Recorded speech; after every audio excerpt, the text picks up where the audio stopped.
From doubters to dominance.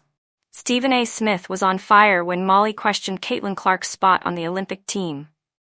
No, Molly, you did not say that, Molly. No, no. That is what you said. You did not. That's not what you said, Molly. What are you guys That is not what you said. I literally just brought it up. You were talking about. You were talking about us.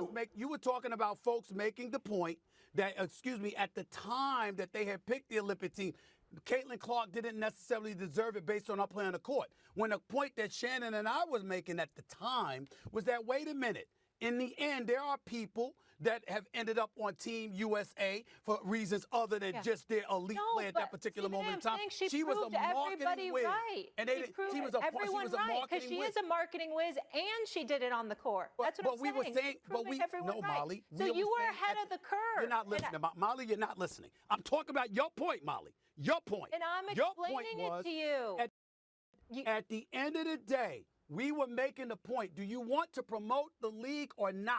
And people like Andrea and others were resistant to that playing a role in somebody making the roster for Team USA. And we were saying, hell with that. You want to promote the sport.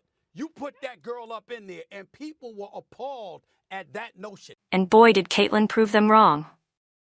During a heated debate, Molly and others thought CaitlinClark hadn't earned her Olympic spot, saying it would hurt the game if she was selected purely for marketing. But Stephen A. wasn't having any of it. He argued that promoting the WNBA by picking a star like Caitlin was exactly what the league needed. And guess what? CaitlinClark went on to win Rookie of the Year unanimously, and not just that, she also finished 4th in MVP voting. Caitlin silenced her doubters by leading the WNBA in assists. Stephen A. and Shannon were ahead of the curve, but now everyone sees what she's capable of. Molly argued that putting Caitlin on the Olympic roster back then would have been a mockery of the sport. But if Caitlin's dominance this season proves anything, it's that she always had the talent, and the doubters, well, they were wrong. Stephen A. and Shannon hit the nail on the head. Caitlin was already a top talent, but her marketability? Off the charts. As Stephen A. said, if she was good enough, why not have the most popular player in the WNBA on the Olympic team? Whether it's for marketing or pure talent, CaitlinClark is here to stay. Let us know in the comments, should Caitlin have been on that Olympic roster from the start?